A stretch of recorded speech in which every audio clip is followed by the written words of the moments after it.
Portanto, o efeito mais importante não é o radiativo, de o CO2 absorver e emitir radiação, mas sim a condução de calor do ar em contato com a superfície. Portanto, propostas como Protocolo de Quioto, que olha que ridículo, se comprometia a reduzir 5,2% das emissões humanas, 7 bilhões. Ou seja, 5,2% multiplicado por 7 dá 0,3 bilhões. Contra fluxos naturais de 200 bilhões e uma incerteza de 40 bilhões. Pensa que ridículo é você gastar milhões e milhões de dólares que poderiam ser carreados para realmente resolver os problemas que nós temos, como a pobreza, a miséria humana, lixo que são gerados nas cidades, falta de saneamento, sendo jogado para reduzir as emissões, que não trazem resultado nenhum, porque o CO2 não controla o clima global. Então, por que reduzir as emissões? Só tem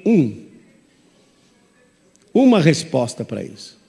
Se não existe uma crise climática, se a flutuação, a variação do clima é natural, se o CO2 não controla o clima global, reduzir as emissões significa gerar menos energia elétrica. Porque hoje, a matriz energética no mundo, 80% dela depende do petróleo e do carvão mineral. E tem que emitir mais CO2 se você vai gerar mais energia.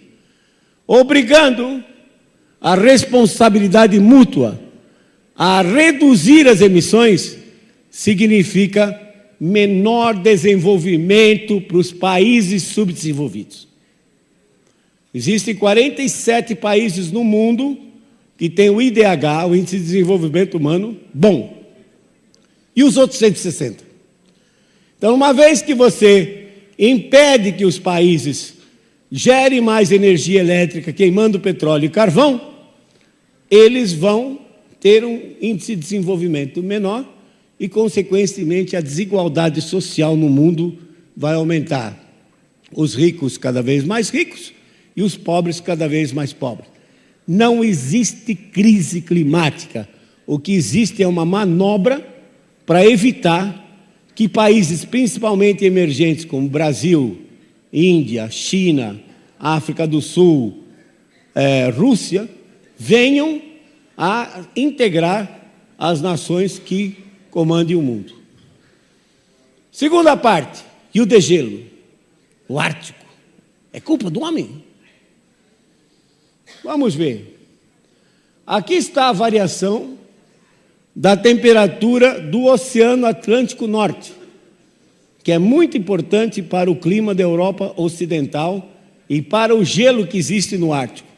Desde 1856, o Atlântico se aqueceu, e notem que são variações de longo prazo. 30, 40 anos aquecido, 30, 40 anos esfriando, aqueceu de novo, esfriou.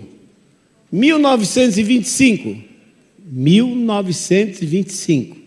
Qual era o carbono que o homem colocava na atmosfera nessa época? Passou de frio para quente. Então, o que está acontecendo? As correntes marinhas equatoriais jogam calor na corrente do Atlântico Norte e essa água mais quente leva, então, o calor, a água, leva o calor para debaixo do gelo no Ártico. Vocês sabem que num iceberg, 10% está fora e 90% está submerso. E o gelo, a água tem densidade de 1 grama por centímetro cúbico, o gelo, na hora que ele congela, ele se expande e a densidade dele fica 0,9.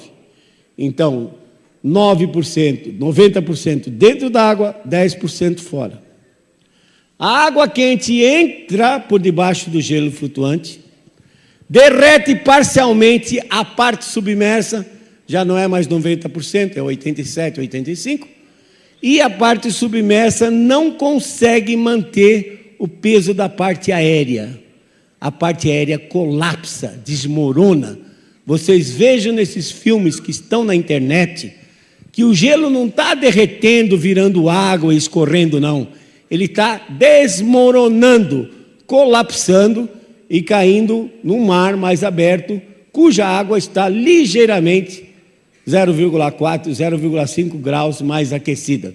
Não tem nada a ver com o ar, não tem nada a ver com o aquecimento global.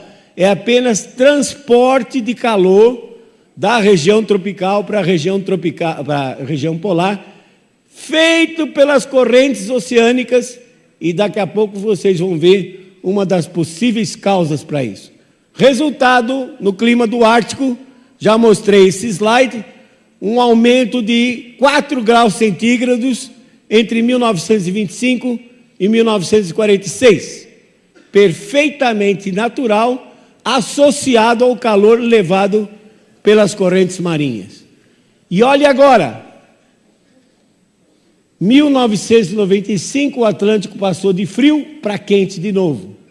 Vamos ver os dados. Universidade de Illinois, Urbana-Champaign, mantém um site chamado The Cryosphere Today, a criosfera de hoje.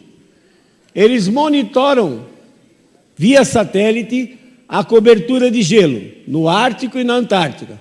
Note que até 1995, quando o Atlântico estava frio, o gelo estava mais ou menos bem comportado. A partir de 95 começou a decrescer, atingiu um mínimo em 2007, recuperou praticamente tudo em abril de 2012, mas aí em setembro daquele ano deu um novo susto e apresentou 2,7 milhões de quilômetros quadrados de gelo descoberto. Hoje já está muito mais próximo de novo da média, de tal forma que o que vocês veem aqui é uma variação natural causada por maior transporte de calor. Na Antártica, desde que se tem monitoramento por satélite, em 79, o gelo continua crescendo e não diminuindo. Veja a situação de setembro de 2012, no Ártico, está aqui o Canadá, a Groenlândia. A linha amarela é a média que se espera de cobertura de gelo em setembro. O que está em branco mostra que realmente tinha uma grande área, 2,7 milhões de quilômetros quadrados, que estava descoberto, mas como disse, já se recuperou. Na Antártica, a linha vermelha seria a média. Note que o gelo ultrapassou a média, indicando que o gelo cresceu mais na Antártica. Se fosse realmente um aquecimento global, derreteria o gelo no Ártico e na Antártica, e não diminuir o gelo temporariamente no Ártico e aumentar o gelo na Antártica. Portanto, o homem não tem nada a ver com isso, e a cobertura de gelo no Ártico está ligado a transporte de calor pelas correntes marinhas. Agora, aquele cara que vocês adoram, cara chamado Al Gore, né? Vocês viram o vídeo dele, o documentário de 2007 que ganhou o Oscar de melhor documentário do mundo. Depois o Al Gore com o IPCC, em agosto daquele ano, ganharam o Prêmio Nobel da Paz. O Prêmio Nobel da Paz é um prêmio político. Se fosse algo muito importante, seria um Prêmio Nobel de Física, Prêmio Nobel de Química. Mas Prêmio Nobel da Paz é político. No ano seguinte, 2008, o Obama ganhou o Prêmio Nobel da Paz por ter mandado soldados para o Afeganistão para matar gente lá. E assim controlar a paz no mundo. Vocês veem que Prêmio Nobel... O Al Gore, anote aí as palavras Al Gore, Montecito, Califórnia. E quando vocês entrarem na internet, vocês vão ter oportunidade de ver as fotos da fantástica mansão que o Al Gore comprou em Montecito. A mansão estimava-se valia 25 milhões de dólares. No auge da crise imobiliária americana, em 2008, ele pagou cerca de 9 milhões de dólares pela mansão.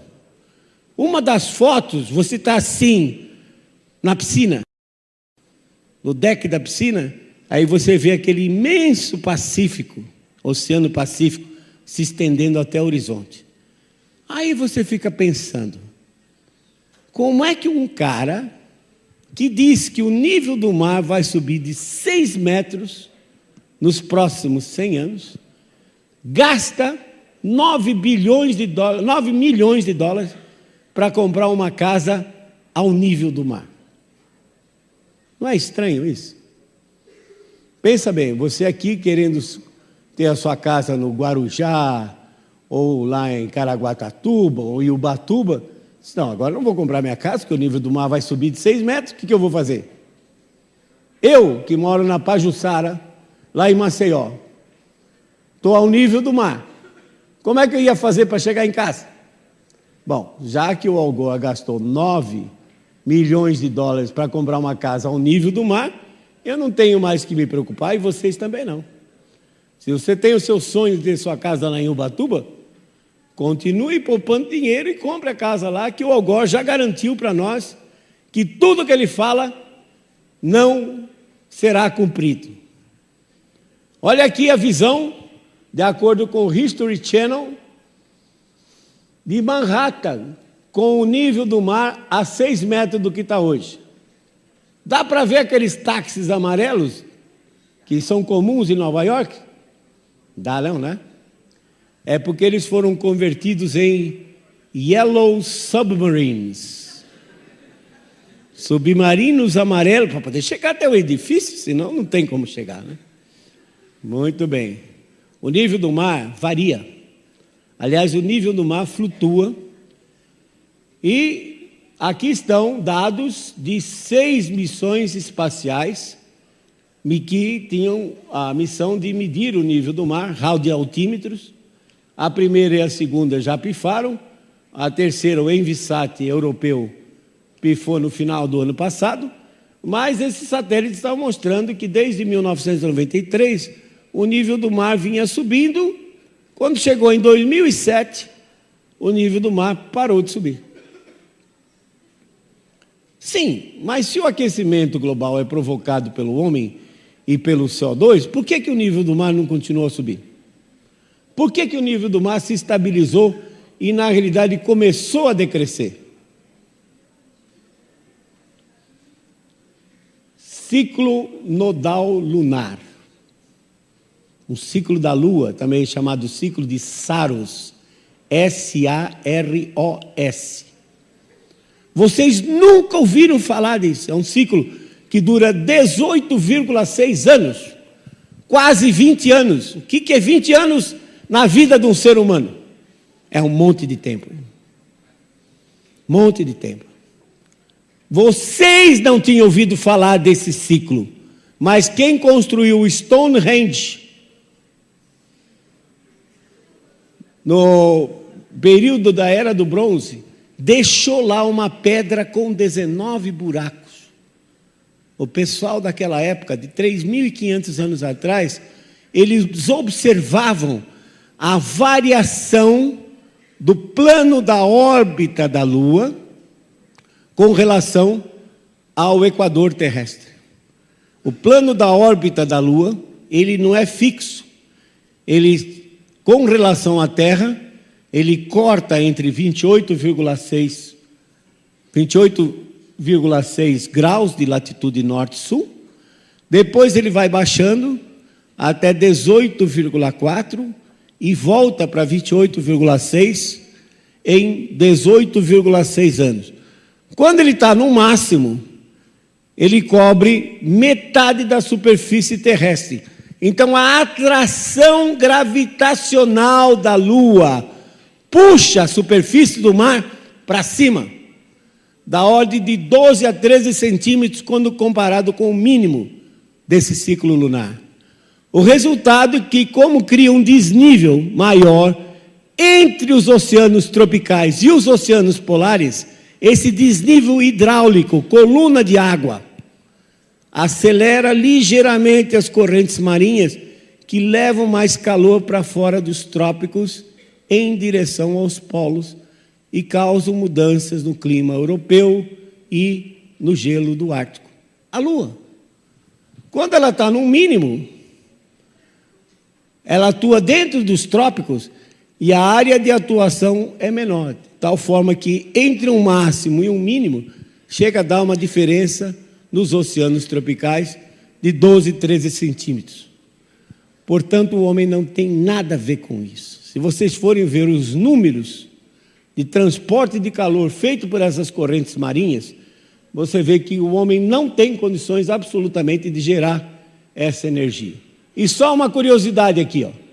Em 1841, o capitão Sir James Clark Ross, que foi explorador da Antártica e da Austrália, mandou um marinheiro gravar na rocha um sinalzinho de onde estava o nível do mar.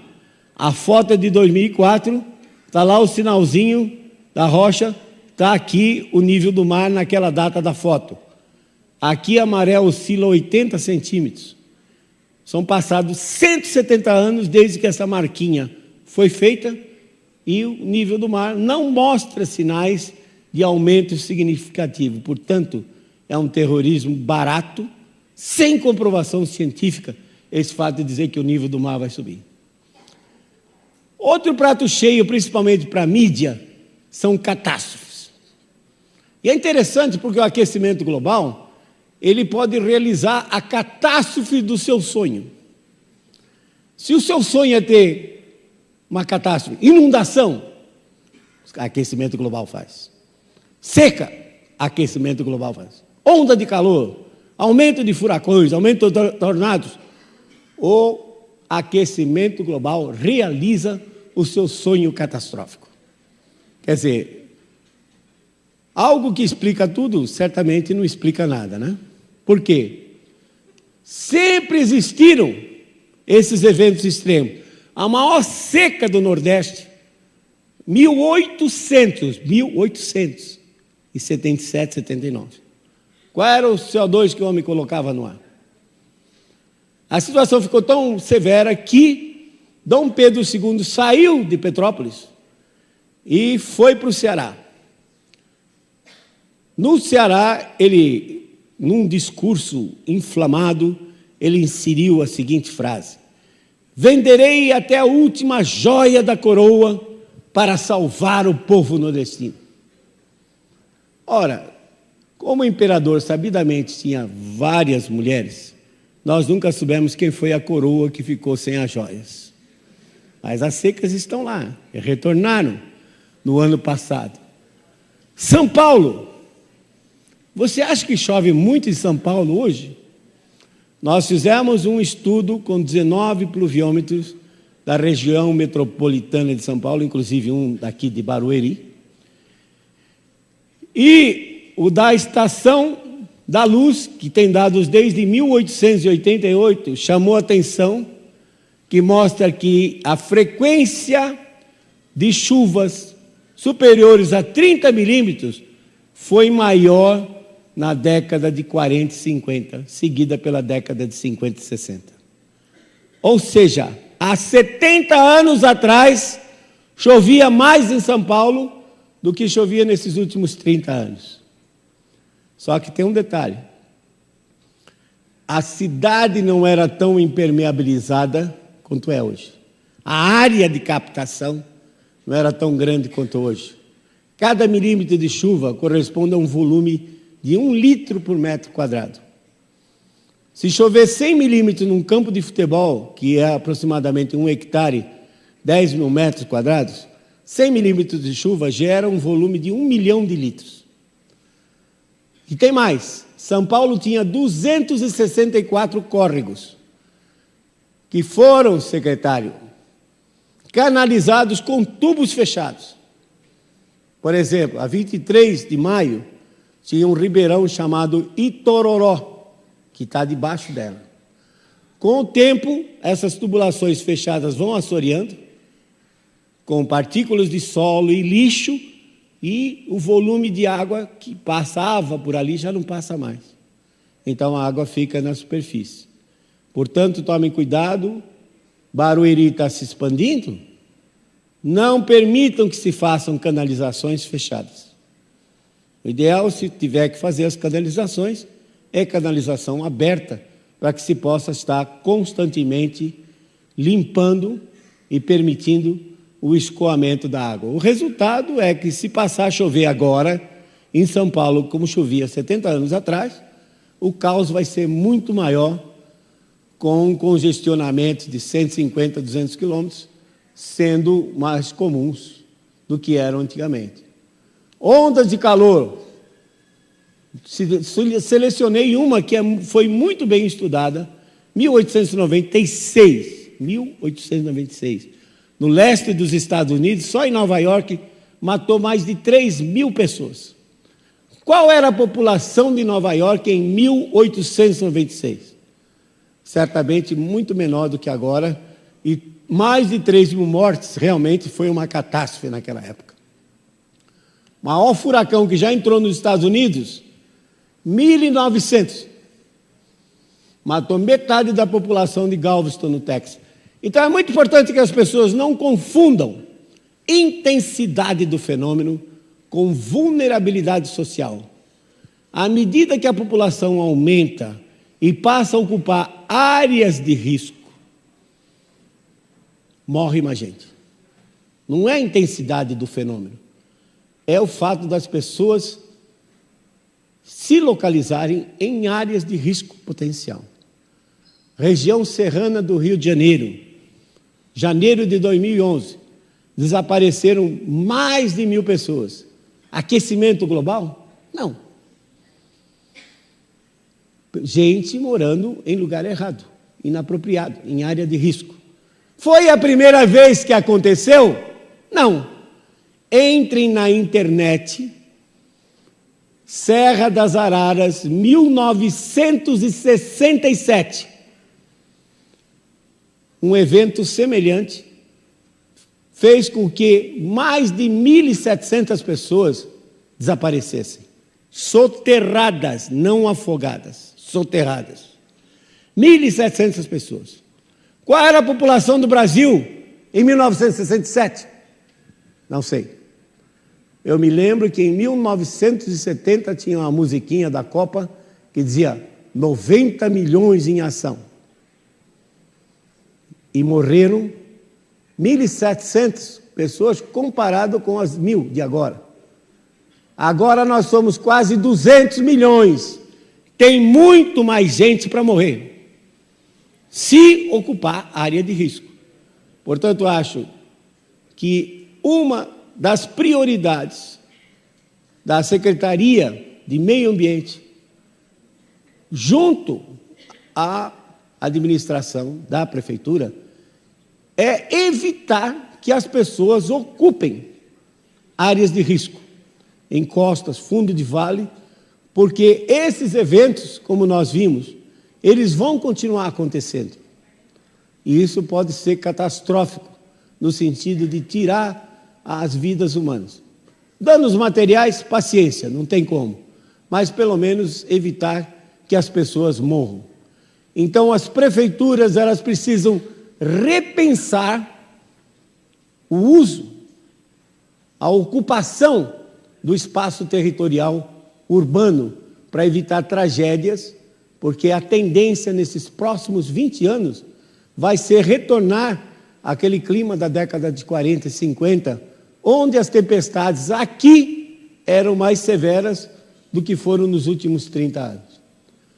De onde saem as previsões catastróficas que nós vemos sempre na imprensa? Sai de modelos de clima, modelos matemáticos de clima, que são o quê? Um programinha de computador. Pode ter 1 milhão, 1.200.000 linhas, mas é um código de computador criado pela mente humana que acha que pode representar matematicamente os fenômenos físicos e as suas interações que controlam o clima global. E não consegue. Modelos têm muitos problemas, como, por exemplo, o ciclo hidrológico é pessimamente tratado notadamente produção de nuvens e cobertura de chuva, e produção de chuva, cobertura de nuvens, produção de chuva, transporte de calor pelos oceanos para fora dos trópicos, por exemplo. O modelo não leva em consideração esse ciclo lunar que eu citei e que está evidente nos dados quando você analisa os dados de temperatura. E os modelos têm muitos parâmetros que precisam ser ajustados. O que é um parâmetro, pessoal? Vou dar um exemplo simples que vocês conhecem. A função de uma reta, y igual a x mais b. O x é a variável, o a e b são parâmetros. Qualquer valor que você der para a e b, você gera a reta que você quiser. Nos modelos, os pesquisadores têm que escolher o valor dos parâmetros. Em outras palavras, o pesquisador tortura o modelo até ele confessar o aquecimento global. Aí depois ele é um bom modelo. Porque se o modelo der resfriamento global, ele tem a verba dele de pesquisa cortada e pode até perder o emprego. Então ele já faz algo que é de se esperar, ou seja, que os donos da ciência atualmente querem que seja o aquecimento global. Modelos têm problemas, precisam ser validados. Na ciência, sim, você tem um modelo, ele produz resultados. Aí você tem que pegar esses resultados e comparar com a realidade, com a observação. Se o modelo gerou resultados que não batem com as observações, você tem que mudar o seu modelo. Na ciência do clima, o que fazem?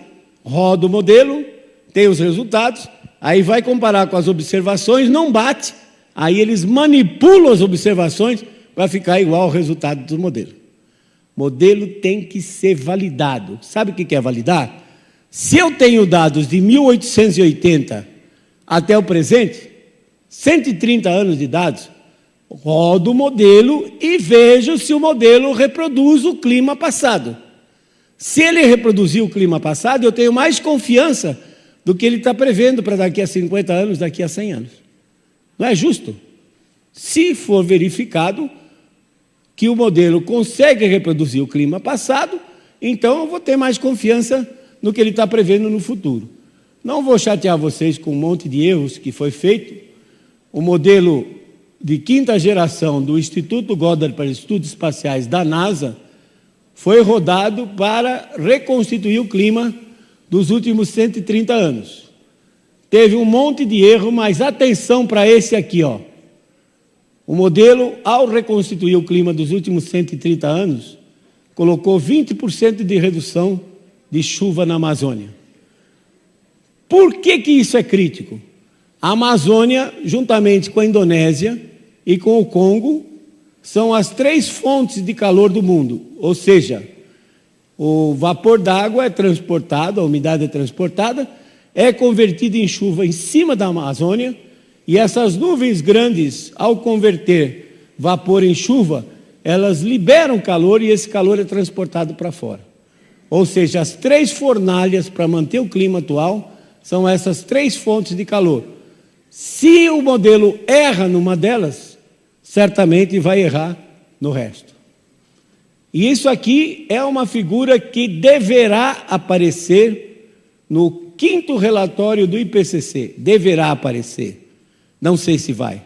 Porque um dos revisores vazou essa figura na internet. O que diz essa figura?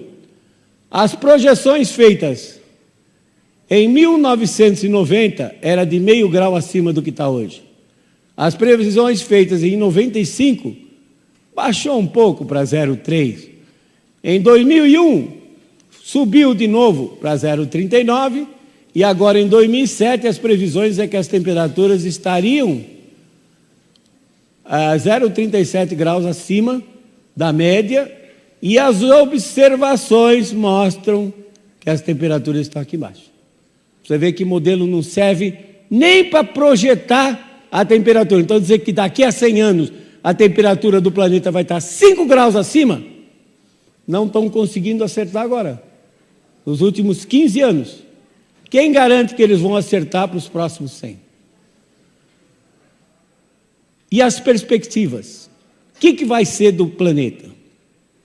Eu diria que está havendo uma mudança climática, sim, mas vai para um resfriamento e não para um aquecimento. Por que eu afirmo isso? A fonte primária de energia é o Sol. O Sol tem um ciclo de 11 anos, ciclo de manchas, que aparece aqui, esses picos. E quando ele está com um número de manchas muito grande, como por exemplo em 1960, com cerca de 250 manchas, ele está muito ativo, produz mais energia. Atingiu o máximo, ele tem um ciclo então de cerca de 90 a 100 anos, todo início de século, o Sol entra num mínimo de atividade. Então, depois daquele máximo, em 1960, a atividade solar começou a decrescer. Notem, agora, dados recentes mostram então que em dezembro de 2008, o Sol atingiu um mínimo, começou um novo ciclo de 11 anos, o previsto era aqui, e o observado está sendo muito abaixo em termos de atividade solar do que se esperava. O Sol, estando menos ativo, vai produzir menos energia. Uma das preocupações que nós temos é quanto ao campo magnético solar. O campo magnético solar está mais fraco, 30% mais fraco do que teve no máximo do último ciclo de 11 anos. Nós sabemos que o campo magnético solar interage com o campo magnético terrestre, mas ainda não temos a ideia de como isso modifica os seres vivos. Nós sabemos que muitos seres vivos dependem do campo magnético terrestre. Com o campo magnético solar enfraquecendo, nós não sabemos o que vai acontecer com o campo magnético terrestre e não sabemos qual vai ser o impacto nos seres vivos, no clima e no meio ambiente. Mas eu tenho certeza que nós vamos aprender muito, porque a última vez que isso aconteceu foi há 100 anos atrás. Então vocês, jovens, vocês são privilegiados nesse aspecto, porque vocês vão poder acompanhar agora um evento que só ocorre a cada 100 anos. Qual vai ser o impacto da redução do campo magnético solar, no campo magnético terrestre e na vida, no meio ambiente, no clima da Terra? Eu acho que nesses próximos 20, 22 anos, nós vamos aprender muito sobre isso, que nós temos a ignorância total hoje sobre esse assunto. Os oceanos também estão se esfriando. Os oceanos são outro grande controlador do clima terrestre, como disse, cobre 71% da superfície da Terra. Aliás, esse planeta tem o nome errado. Não sei porque ele tem nome de planeta Terra, se a maior constituição da sua superfície é água. Miguel Arantes disse, Guilherme Arantes disse muito bem, Terra, planeta, água, e não terra. Os oceanos estão se esfriando. Como é que nós sabemos disso? Hoje nós temos umas engenhocas que permanecem estáveis, flutuando a 2.000 metros de profundidade. Se deslocam com as correntes marinhas um 10º dia, inflam as aletas e sobem medindo salinidade e temperatura, chega lá em cima e reporta para o satélite. Quantas dessas engenhocas vocês acham que nós temos hoje? Aí, ó. Dia 3 de junho, há 3 dias atrás, 4 dias atrás, 3.556 reportaram para o satélite. Você acha muito? Não. São 361 milhões de quilômetros quadrados de oceanos. 3.600 boias, dá uma para cada 100 mil quilômetros quadrados em média. Ainda é pouco, mas nós hoje já sabemos muito mais do que acontecia no passado, e os modelos dizendo que os oceanos iam estocar mais, como o modelo da NASA, do GIS, iam estocar muito mais calor. Veja o número aqui, ó, 10 elevado a 22, um acompanhado de 22 zeros, joules por ano, e as boias estão dizendo que na realidade, os oceanos estão esfriando. E olhem esses mapas aqui, ó. Aqui está, do lado esquerdo, Estados Unidos, Brasil, Austrália, China. Aqui é a temperatura do Oceano Pacífico. Em azul, frio, em vermelho, quente. Então, frio dentro da região tropical, quente fora da região tropical. Isso foi o período de 1947 a 76. Note agora, nesses últimos 13 anos, 99 a 2012, note que a configuração de temperatura está muito semelhante àquele período de 47 a 76. Então, se a gente for olhar a variação da temperatura do Pacífico no século passado, desde 1900, a gente vê que o Pacífico se aqueceu entre 1925 e 1946, se esfriou em 1946 a 1976, voltou a se aquecer em 77 e 98, e é esse aquecimento recente que estão dizendo que é culpa do homem, mas está muito claramente ligado ao aquecimento do Pacífico. E como vocês viram no mapa anterior, o Pacífico então está indo para uma nova fase fria. Esse ciclo todo demora 50, 60 anos, 25, 30 anos aquecendo, 25, 30 anos esfriando. 60 anos é a vida de um ser humano. E as pessoas não têm condições de ligar essa variação do clima com variação da temperatura do Oceano Pacífico, que ocupa 1/3 da superfície terrestre. A Terra tem 510 milhões de quilômetros quadrados, o Pacífico sozinho, 180 milhões. A atmosfera é aquecida por baixo, como disse, em contato com a superfície. Se a temperatura do Pacífico muda, ao esfriar, ele esfria a atmosfera toda, esfria o clima e muda o clima global. Vejam, quando o Pacífico se aqueceu entre 1925 e 1946, esse é o traço da temperatura média global, a mesma fonte, Universidade de East Anglia. O Pacífico se aqueceu, a temperatura aumentou, o Pacífico esfriou depois da guerra, muito embora tenha havido um aumento nas emissões, houve um resfriamento global, aqueceu de novo agora de 77 a 98 e agora está indo para um novo resfriamento. Uma das consequências são os El Niños e Laninhas. Antes de 1976, a frequência de Laninhas era muito grande e os El Niños eram um pouco intensos, de curta duração. De 76 a 98, os El Niños foram muito intensos, o que causou o aquecimento global. E os Laninhas, que causam resfriamento, foram muito poucos, 2 na realidade, de baixa intensidade. Para nós aqui, no estado de São Paulo, quando o Pacífico está frio, nós temos invernos mais frios e mais rigorosos. Quais são os impactos, então, regionais e locais? Para o Brasil como um todo, janeiro a março é o período que mais chove. Se agora eu pegar aquele clima passado, da década de 40, 50, 60, até a metade da década de 70, o que foi que aconteceu naquele período? Naquele período, isso são dados, não é modelo não, são dados de chuva colocados no mapa e feito então com um surfer que dá essas isolinhas. Notem, naquele período houve uma redução de chuva no centro-oeste. Não era tão ruim, porque o centro-oeste era praticamente cerrado naquele período. Mas agora não, o centro-oeste é um dos maiores produtores de grãos do mundo.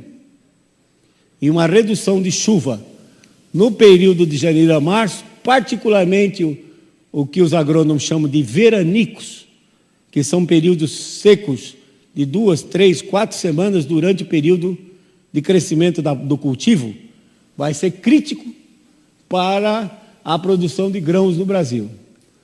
No período de abril a setembro, que é o que menos chove, a gente percebe que a seca, o período de redução, A redução de chuva se estende também para o Rio Grande do Sul, Santa Catarina. No centro-oeste não é crítico, porque realmente chove muito pouco nesse período. Voltando um pouco, que se dimensionar, olha, o máximo de chuva em cima do Rio de Janeiro. São 27 anos de dados.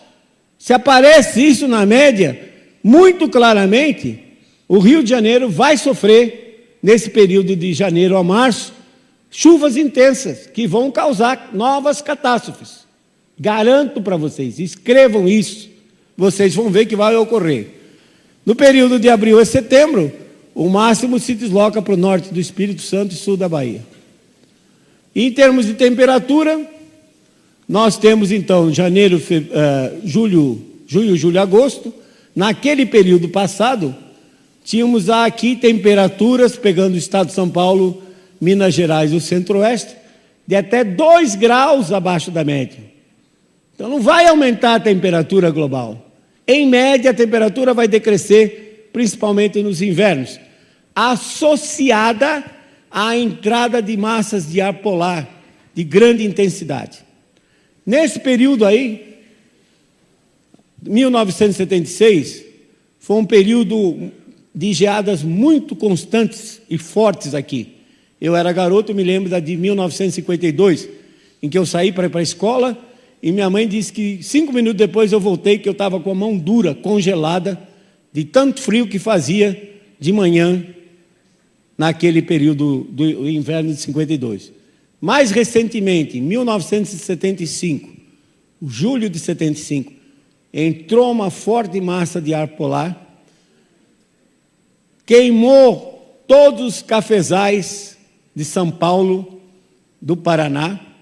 Essa massa de ar polar entrou, passou pela Amazônia. Para vocês terem uma ideia, Rio Branco, no Acre, a temperatura mínima foi 6 graus centígrados, em plena Amazônia. Matou milhares de toneladas de peixes, répteis e gado. Porque o gado, o animal, coitado, ele fica no pasto, é diferente do gado leiteiro, que é recolhido para o estábulo, para tirar o leite. O gado de corte, ele fica no campo, e a temperatura vai caindo, e ele não tem como se defender, e ele morre de hipotermia. Já agora, 2010, já aconteceu em junho de 2010, uma massa de ar polar subiu pelo rio Paraguai, afetou mais o oeste do Brasil, principalmente Mato Grosso e Rondônia, mas afetou muito o Paraguai e a Bolívia, e o Peru também. Matou milhares de toneladas de peixes, répteis, como jacarés, por exemplo, e gado. Então nós podemos esperar invernos mais frios, com uma frequência maior de geadas. Para concluir, lembrem-se, clima varia por causas naturais. O homem não tem condições de interferir no clima global. Ele pode sim modificar o clima local.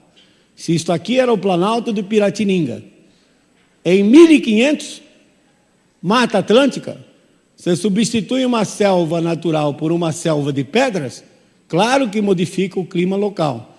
Mas esse sinal é muito pequeno e ele não se propaga globalmente. As pessoas não têm ideia da dimensão disso.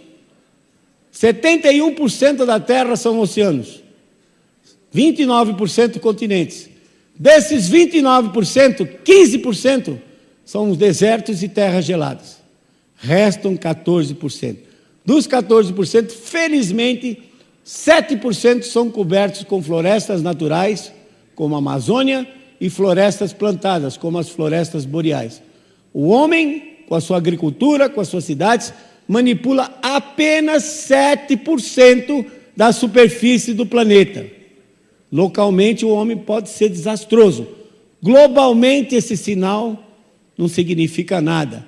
7% contra 71% de oceanos, os oceanos são os grandes comandantes do clima global. Eventos extremos, chuvas fortes e secas, sempre aconteceram com clima frio ou quente, e vão continuar acontecendo. Então, como eu disse, nós precisamos repensar. Hoje, 85% da população do Brasil vive nas cidades. Então, nós temos que repensar a ocupação do espaço urbano. Isso cabe aos geógrafos, cabe aos engenheiros ambientais e, claro, às prefeituras, que a pessoa mora no município. Ela não mora no estado, ela não mora na federação. A célula máter da nação é o município. É o município que é responsável, então, naquela escala, de cuidar do meio ambiente e impedir que desastres ocorram no sentido de má ocupação do espaço. Coloquem na cabeça de vocês, CO2 não controla o clima global. O CO2 não é um vilão, não é um gás tóxico.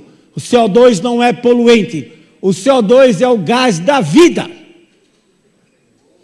Pense na hipótese absurda de acabar com o CO2 nesse planeta. O que iria acontecer? Iríamos nós também. Por quê? Porque nós dependemos dos vegetais para produzir a comida que nós comemos.